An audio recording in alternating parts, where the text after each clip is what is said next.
Meus irmãos e minhas irmãs, terça-feira da segunda semana do Advento, continuamos a viver este tempo de preparação.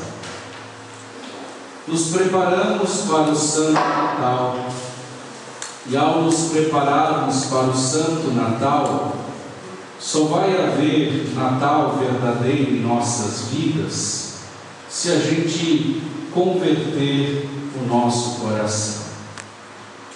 Porque nesse período do Advento, em que a gente faz memória do nascimento do Senhor, são muitas as preparações exteriores que fazemos.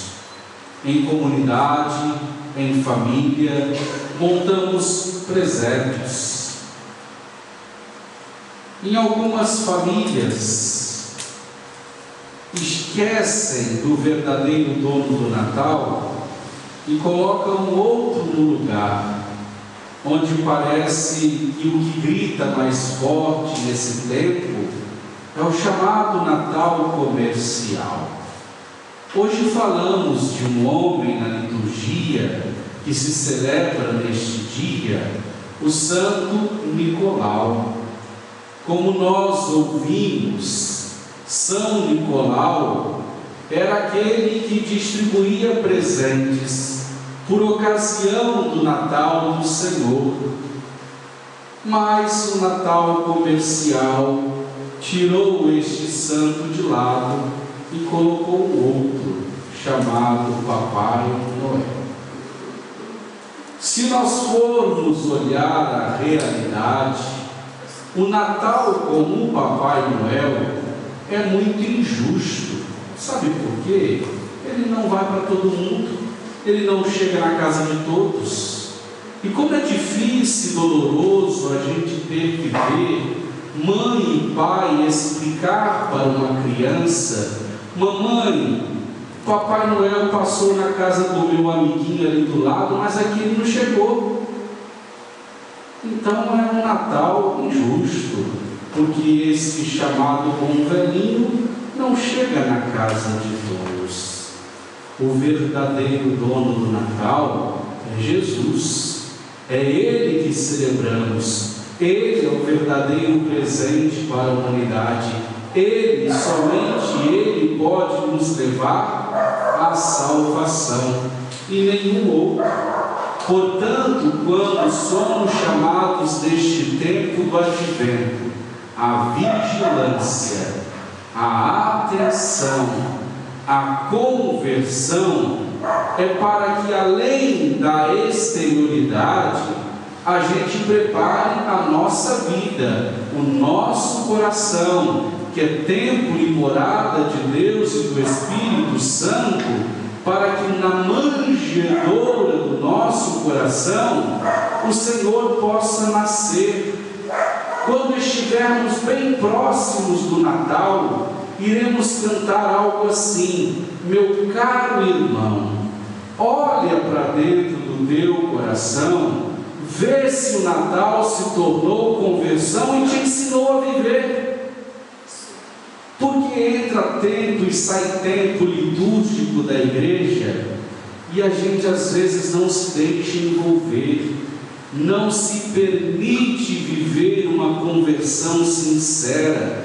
Entra tempo e sai tempo, a igreja nos convida à penitência, ao jejum, na quaresma, no advento, preparando assim o nosso coração para Jesus.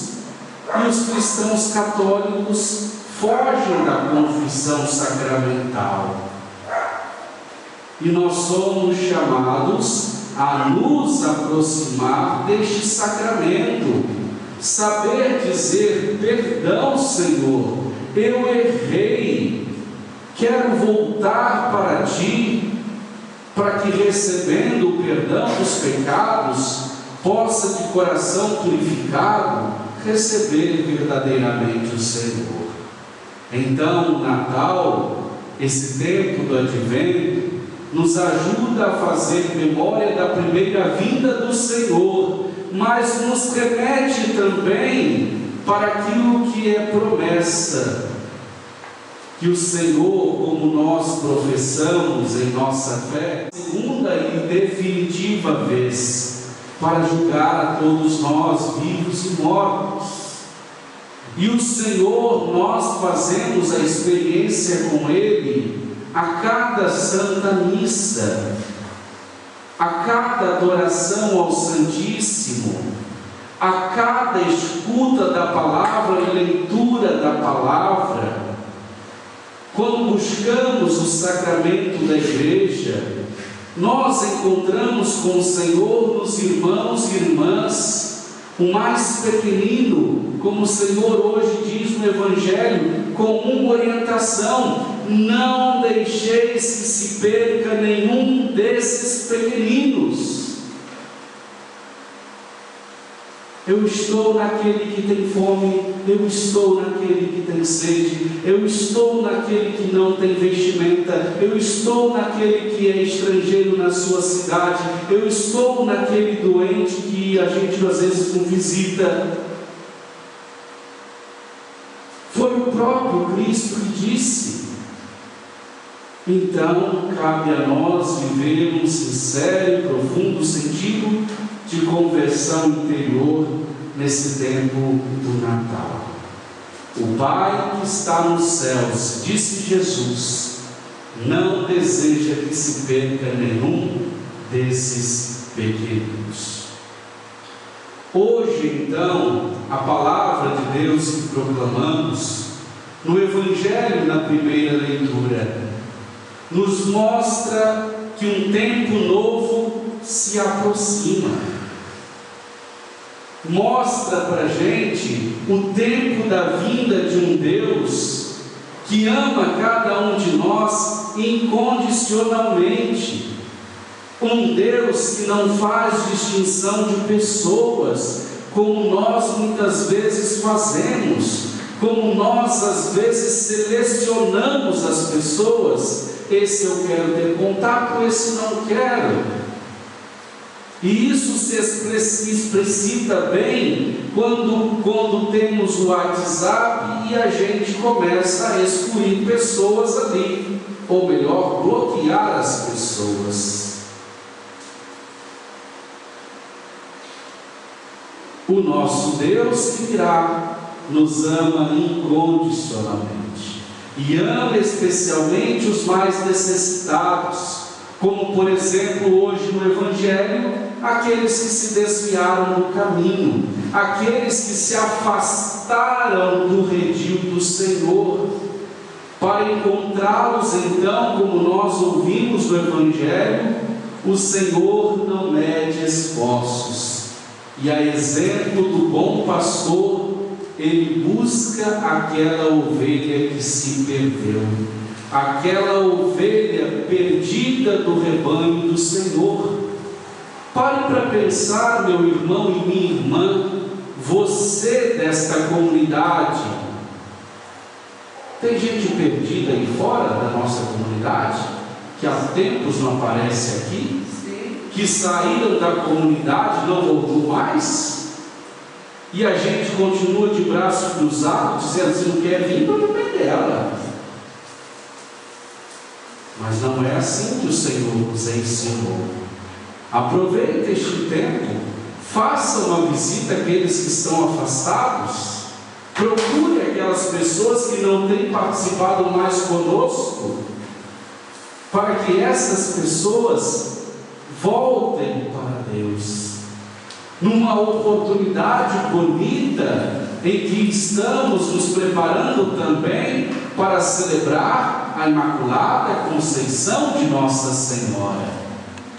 Com toda certeza, no dia da festa, pode ser que essas pessoas estarão aqui participando da Santa Missa, e é hora da gente volte. Você é importante, estamos precisando de você. É esse o momento de resgatar aqueles que estão afastados. Então, como discípulos de Jesus, discípulos do bom pastor, nós devemos nos preparar para esse tempo novo. Um tempo que pede que cada um de nós seja ao mesmo tempo ovelha e pastor. Ovelha no sentido de que somos guiados, necessitam dos nossos cuidados. Então, quando nós somos ovelhas do Senhor, quando Ele é o nosso único pastor, nós recordamos sempre deste nosso amado Jesus Cristo. Esse Senhor da nossa vida, Senhor da nossa história.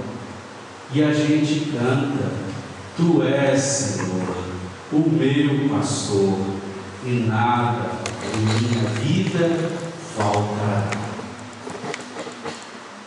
E quando nós somos pastores, ou seja, como representantes da comunidade, como discípulos do pastor Jesus Cristo, a gente encarna aquela música que diz: Sou bom pastor, ovelhas guardarei, não tenho outro ofício nem terei, quantas vidas eu tiver, eu lhes darei.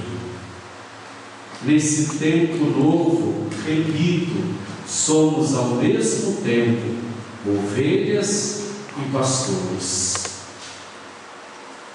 Pensando na vida familiar, você, mãe, é a boa pastora do seu lar, é a boa pastora dos seus filhos. Você, pai, é o bom pastor da sua casa, o bom pastor dos seus filhos. Por onde estão andando vossos filhos? Estão perdidos por aí?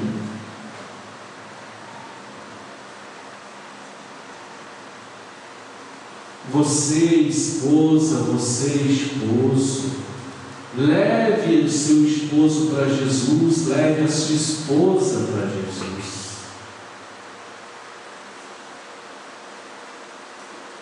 Para que dessa forma nós correspondamos verdadeiramente àquilo que o Senhor deseja e pede de nós. Então, meus irmãos e minhas irmãs, este novo tempo a que somos chamados a viver, esse novo tempo para acontecer e essa vinda tão esperada do Senhor seja de fato realidade, é preciso que tenhamos alguns procedimentos que mostrem uma espera ativa da nossa parte. Portanto, não é esperar de braços cruzados, é uma espera ativa da nossa parte. E uma das iniciativas bonitas desse tempo são as chamadas novenas de Natal. Vocês já se organizaram para rezar a novena de Natal na comunidade ou mesmo nas casas do povo? Sim ou não? Alguns dizem que não, outros dizem que sim. Mas a verdade precisa ser dita para Deus, não é para o Padre Júnior ou para o Padre Miguel, que é o pároco de vocês. Então, organizar para que, celebrando também as novenas de Natal, uma dica: faça a novena de Natal na casa dessas pessoas que estão vindo da igreja. Aproveite a oportunidade. Podemos fazer a novena de Natal hoje na sua casa? Essa pessoa vai ficar feliz da vida. Achei que nem lembrava mais de mim, mas que bom que lembro, eu ainda existo. Então, meus irmãos e minhas irmãs, espera ativa da nossa parte. É preciso preparar os caminhos do Senhor, é preciso preparar a sua chegada, e essa preparação não consiste simplesmente em montar árvore de Natal, às vezes um presépio. É importante, mas não é só preparar o exterior. Quando nós estamos esperando uma visita em nossas casas, a gente dá uma faxina boa para receber a visita. O interior de nossa casa fica limpinho para não é a visita que vai chegar. Preparemos também o nosso interior para acolher Jesus que vai chegar.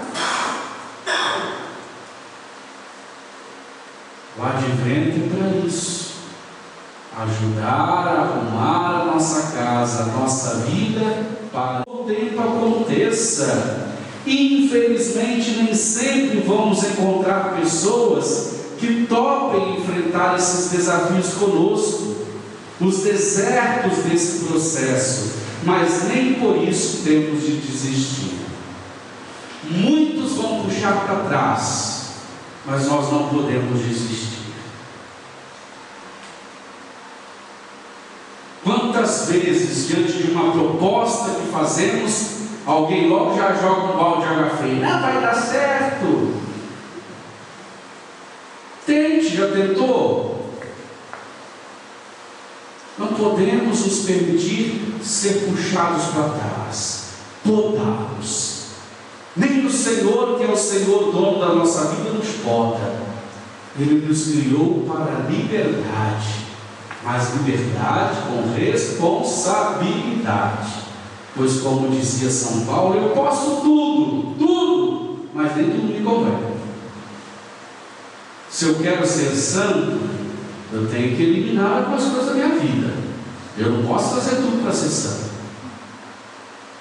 Se eu quero ser santo, algumas coisas eu vou precisar eliminar da minha vida, porque senão não alcança a santidade. Se eu quero a salvação, a vida eterna, a porta é estreita, não é larga, e exige de nós esforço concreto. Então, meus irmãos e minhas irmãs, não podemos desistir. Na primeira leitura, o profeta Isaías diz que é preciso nivelar todos os vales, rebaixar os montes e colinas, ou seja, enquanto houver desigualdades entre as pessoas, esse tempo novo estará longe de ser uma realidade. O profeta Isaías diz ainda na sua profecia que é preciso endireitar o que é torto e alisar as asperezas. E isso consiste a nossa vida em primar pela ética, pela moral, pelos bons costumes. E para que tudo isso ocorra, precisam de vozes que gritem nesse deserto, como no domingo escutamos o Evangelho falando de João Batista. João Batista é uma voz que clama no deserto. E quantos são as vezes também que pai e mãe, ao falar com seus filhos, estão falando no deserto, porque os filhos não escutam. Quantas vezes o professor também é uma voz no deserto, na sua sala de aula, que os alunos não querem nada do nada. Quantas vezes o padre é uma voz que fala no deserto da própria igreja, parece que fala para as paredes, parece que encontra nos fiéis uma resistência, a palavra bate e volta. Muitas vezes também nós somos como João, clamamos no deserto, mas nem por isso João deixou de fazer o seu papel, e nós também não podemos deixar de fazer o nosso.